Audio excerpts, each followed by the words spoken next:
Welcome back to the Broto Fantasy Football Podcast presented by BrotoFantasy.com. I'm your host, Tim Petrop, with my brothers, the only two twins that give you double that fantasy goodness, Michael and Jason Petrop. Hello, everybody, and welcome back to the Summer Heat Wave presented by Broto Fantasy. We are on the Oakland Raiders with your host, Tim Petrop, here with my brothers, Michael Petrop and Jason Petrop. That must have been quite the cacophony.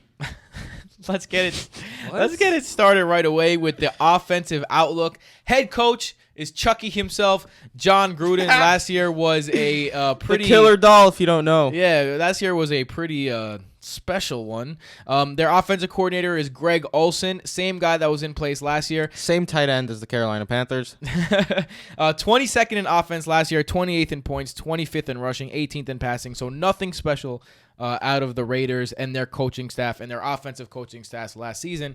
So because of that, we're going to have to go to these players because there's a bunch of new players and a bunch of new guys trying to run this exact same system. So let's get right into it. Let's start with the quarterback. The head honcho, Derek Carr, probably had his second best season ever last year. Shady under the radar because he only threw 19 TDs. So the TD numbers weren't there. But I think a lot of that had to do with the fact that he was literally throwing to no one. He had the highest yards per attempt in his career, second lowest interception percentage in his career after his almost MVP season, second highest QB rating of his career after his almost MVP season. Do any of these offensive weapons make you look at Derek Carr and think, hey, maybe he could return to the form that he did in his MVP season? Let's kick it to Michael first because you seem to be chomping at the bit to answer this one. The thing about Derek Carr is even in his almost MVP season, he was never a consistent QB1. So to think that he can be a consistent QB1 is kind of a fool's gold situation here. So last year, he had 3 games over 20 points. Like John Gruden, he's shown that he wants to be a run the ball, pass, like old school offense where you run the ball early downs, pass the ball later, maybe take some shots downfield. But Derek Carr is a quarterback who isn't super effective downfield, and he's just so limited as a quarterback, in my opinion. Me and Jason have never been huge Derek Carr fans, and ever since that, he has never really reached that almost MVP season again. But last season he did have a big time lack of weapons. He does have a lot better weapons now with Josh Jacobs, Tyrell Williams, AB, of course. So I could see him being a QB2, mid-range QB2, someone you could, if you're in a 2 QB league or a Superflex league, someone you could just have in there who will be decent week in and week out. But he's not someone who's super exciting for me and someone who maybe stream as a QB1, but only in the best circumstances. So Derek Carr, obviously, he's not on the radar for QB1. So in those one quarterback leagues, he'll be in the streamer quarterback conversation. One guy that's definitely not going to be on the waiver wires ever this year is Antonio Brown, unless he gets hurt. They got upgrades all around at the wide receiver position. Well, let's start with AB. He's been the best fantasy receiver in the game for the last 3-4 years. What are his chances? Last 5 years. True. What are his chances of repeating that success that he had with Pittsburgh in Oakland? Just turned 31. Jason, what do you think?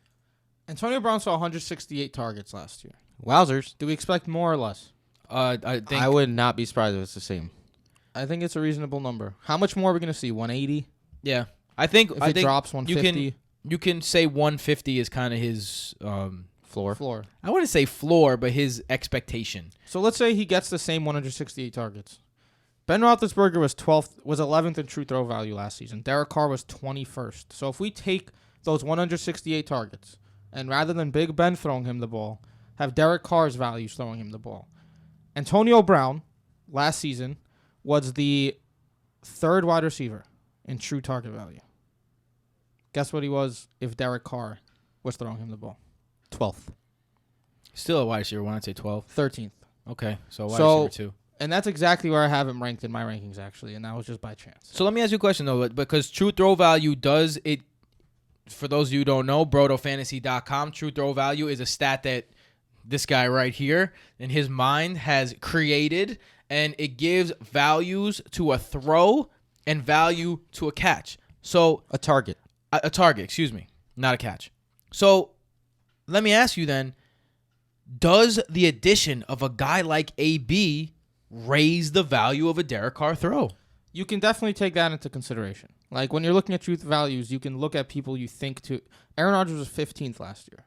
If you think MVS and Geronimo Allison are going to be both going to be good plays this year, you're going to expect A-Rod's true throw value to go up.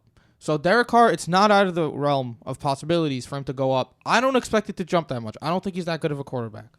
I don't see him passing the mid-teens. Maybe in the 16 range where Tom Brady is, around there. And if that's the case, then Antonio Brown will probably be in the 9 range rather than 13. So I think back end, wide receiver 1, front end, wide receiver 2 is where AB is going to be this year. Another guy that, Michael, you've always loved is Tyrell Williams. Tyrell the Gazelle, baby. Tyrell the Gazelle. He's only finished as a wide receiver 3 or better in a season one time, but he has that 4.4 speed. He's a field stretcher. Derek Carr is not exactly known for going downfield. Do you think this is going to be a situation where Tyrell Williams' value is hurt because Derek Carr can't go downfield, or Derek Carr's value is helped because Tyrell Williams can go downfield?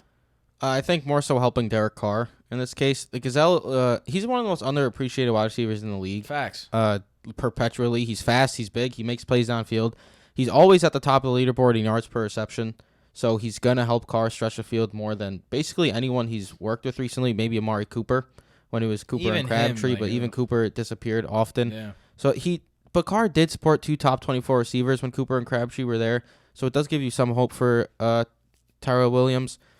I don't trust him as a weekly option in a John Gruden offense, but he'll be a good plug-and-play bye-week fill-in guy, maybe a flex play in right matchups. So I do think he should be rostered in fantasy leagues. I don't think you should be counting on him to be a top 36 receiver. But the potential's there. But the potential's there, and he'll have some weeks where he scores a 40, 45-yard touchdown. Jason, what about your boy Hunter Renfroe? The rookie, the little white slot receiver. You're assuming he's my boy because he's a little white guy? Nah, because you said you love him before. So, was that Michael? One of you guys love Hunter Renfroe. No, Josh Jacobs loves Hunter Renfroe. Okay. So I was at the Fantasy Sports Gaming Association summer conference a couple weeks ago, and Matthew Berry and Josh Jacobs started off with a fireside chat, and Josh Jacobs said Hunter Renfroe is going to be special and that he is the funniest guy in the locker room. Interesting. So sign me up for someone like that. Yeah, right. Keep him on your Not watch in fantasy list. this Yeah, season. don't Not in draft fantasy him this season, Keep yeah. him on your watch list. Let's go over to the running backs then. Josh Jacobs, the rookie, should get a chance right away. When John Gruden called him when he was getting drafted, he said, "Are you prepared to be a workhorse back? Because we are in the market for a workhorse back." The big question is he a workhorse back? Because he did split carries in Bama. He was more the pass catching back. So I'm going to kick this to you, Michael. Do you think Josh Jacobs could be the workhorse back in Oakland? So back to the summer conference I was just talking about. Josh Jacobs told Matthew Berry that multiple times already John Gruden told him he's going to get all the opportunity in the world to be the Rookie of the Year, and he wants him to win Rookie of the Year. So he's going to get the work. He said that he's been coming out of the slot in practices, some plays. He said that he's even been a wildcat quarterback some plays, so maybe another wrinkle in there to get Josh Jacobs some more work. We've seen John Gruden work with running backs in the past by just pounding them, giving them the ball. Cadillac Williams had over 1,100 yards his rookie season with John Gruden. Jacobs is also an effective pass catcher, and he's also another crazy thing about this fireside chat, and learned a lot about Josh Jacobs. He grew up with a big family in a small house. He slept on the floor his whole life. So even when he moved to Alabama, he didn't sleep in the bed for like 2 months because he wasn't comfortable in a bed. He had to get used to a bed. So he's someone who's hungry to succeed and to provide for his family, and he seems like a great guy. He seems like the work ethic is there. So as long as he's getting the ball, he wasn't someone that I was super high on going into the season. I'm slowly warming up to him a bit more at his ADP just because I do think there's a good shot he gets the work to be viable at his ADP, especially if he gets third down work, which scares me a little bit because Jalen Richard.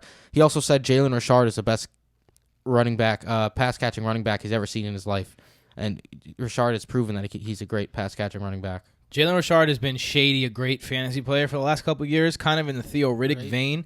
Josh Jacobs right now is going 36th overall, so right at the very end of the third round, beginning of the fourth. What do you think? Would you draft him there, Jay? I think that's reasonable. If It's you're getting still him a as little RB2. rich for me. It's considering that David Montgomery is going in the middle of the fourth, and I mean, I think it's reasonable. Because here's the thing: the Raiders running backs last year ran for 1,473 yards and 8 touchdowns. And I think you can expect. And that's just on the ground. Jacobs is going to get most of that. Yeah, that's the thing here.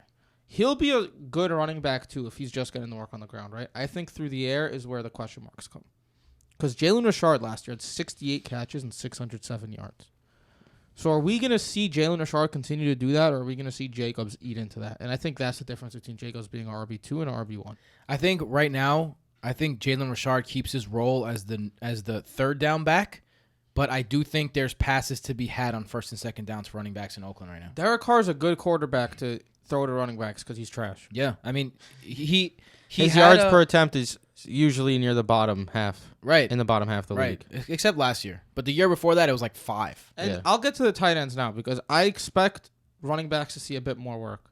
Because Jared Cook left. And I always say bad quarterbacks utilize running backs and tight ends. Because they're close, they're in the middle of the field. Of course, there's good quarterbacks who utilize them, right? But bad quarterbacks usually utilize them more.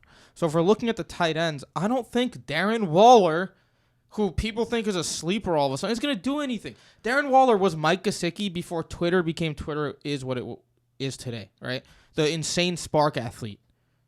But Twitter 5 years ago wasn't all over people like that. The thing now, though, is that Darren Waller's entering his 5th season. And he's never done anything in his career. He's 27 years old. Sure, he's a spark athlete, but how much are we going to let a 40-yard dash 5 years ago affect us today? I think, look, you're making good points. But when it comes to the tight ends, and when it comes to your boy, Darren Waller, right? I'm being sarcastic. There is something to be said about vacating a tight end role that was highly productive last year with a spark athlete that But Jared Cook also wasn't a traditional tight end last season. He was lining up on the outside all the time. That's true. Because they didn't have the receiving options. That's true. What about Luke? Tyrell? What about Luke Wilson? That's Obviously my Luke not. Wilson impression. Nope. But look, Darren Waller's that guy who, when one of the big fancy guys says, look out for this guy, and then the herd comes, like, ooh, yes, Darren Waller. That's him. He's like the aliens from Toy Story. Yeah. Ooh. The claw. Yeah, that's what's going on with Darren Waller. I'm not going to own Darren Waller. You want to take a shot at him in the last round of your draft? Go for it. No. I'm going not to draft Darren Waller. Yeah. All right, so that goes through the positions. Let's get to our final category, the one injury away category. I'll start since we already talked about this guy. Jalen Richard is my injury away. He's been shady productive, like you guys said, 68 receptions last year.